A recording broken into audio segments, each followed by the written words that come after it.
وحلي دبكي للشداء ودقسي كدامي دونه دقيقة يرقدهن أبحا كل من دونه حسوستنا لغو واي دونه maalmaha ay noqon doonaan wax dhaqsi kugu dhaafa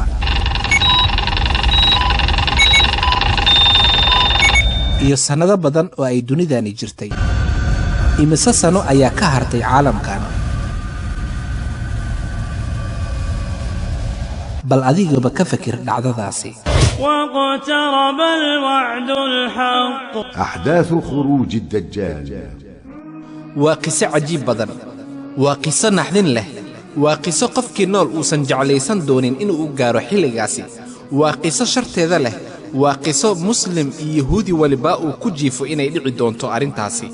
وقصة إنه سوري رسول كان محمد صلى الله عليه وسلم سيد عادة أهيدنا وحن لسعنا إن رسول كان محمد صلى الله عليه وسلم إساق وحلقة سورين جري سيد أبي هريرة وكسورين جري سيد تصالك لأبي موسى الأشعري أصحابك لأي وحكا سورين جرين لكن ما أنت وحوح إنه سورين دونا رسول كان محمد صلى الله عليه وسلم عجيب وحي تري فاطمة بنت قيس الفهري وحن مقلي نادو أما عد دير وعد كسو يري حق رسول كان محمد نحريسي نبتقلي دوشي سهاته تاسيو أهيد صلاة جماعة إسووك عليا وحي تري وحن سو آذي لنك مسجدك وحن لدو كان رسول كان محمد نحريسي نبتقلي دوشي سهاته waxay tiri Faaduma waxaan ku jiray safafka dumarka oo ahaa qaybtii dambe ee masjidka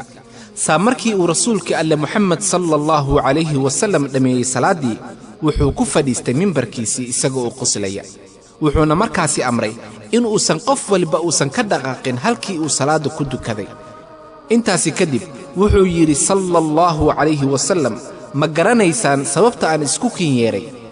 saadadkii oo dhan waxay ku dhaheen ma garanayno oo alle iyo rasuulkiisa baa og markaasuu ku yiri rasuulka alle Muhammad sallallahu alayhi wa sallam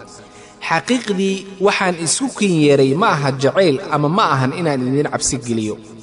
laakiin waxaan isku kinyeeray waa Tamiim ad-Dari oo ah nin ansaari ahaa oo rasuulka alle sallallahu alayhi wa sallam markaasi la baayactamay oo islaamnimadii qaatay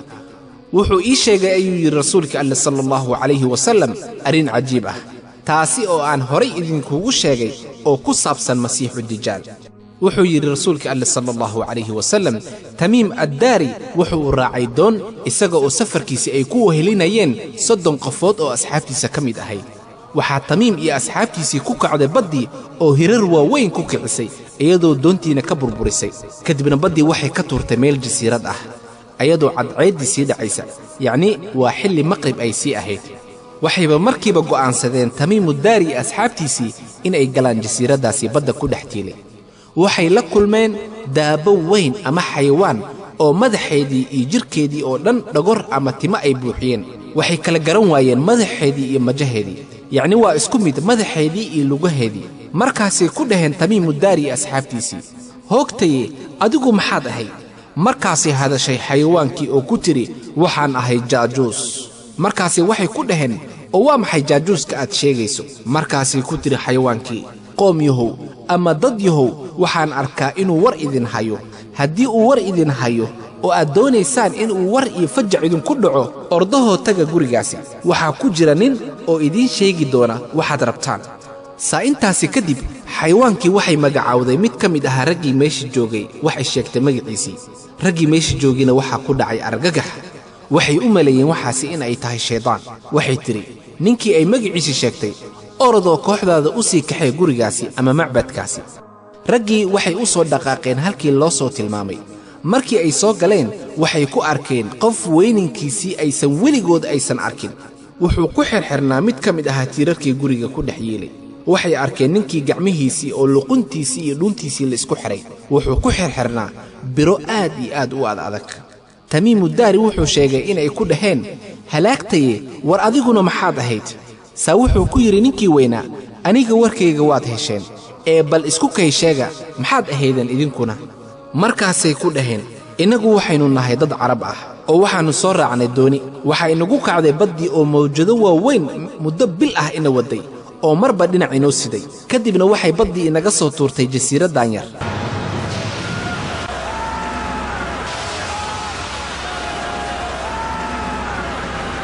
waxaynu la kulannay xayawaan weyn oo aan garan weyna madaxiisii iyo lugihiisii halka ay xigaan sa xayawaankii adiga ayuu inakaa soo tilmaamay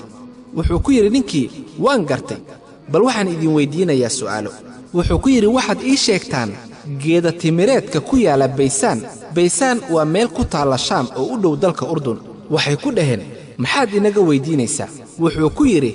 geedahaasi wax timir ah ma dhalayn ama midho ah ma dhalayn saa markaasi waxay ku dhaheen haa markaasuu ku yidhi waxaa laga yaabaa in aysan dib dambe midho aysan u yeelan markaasuu wuxuu ku yidhi haddana bal ii sheega oo iiga warrama buxayra dabariyah waa meel ku taalla dalka urdun waxaana maanta gacanta ku haysta yuhuudda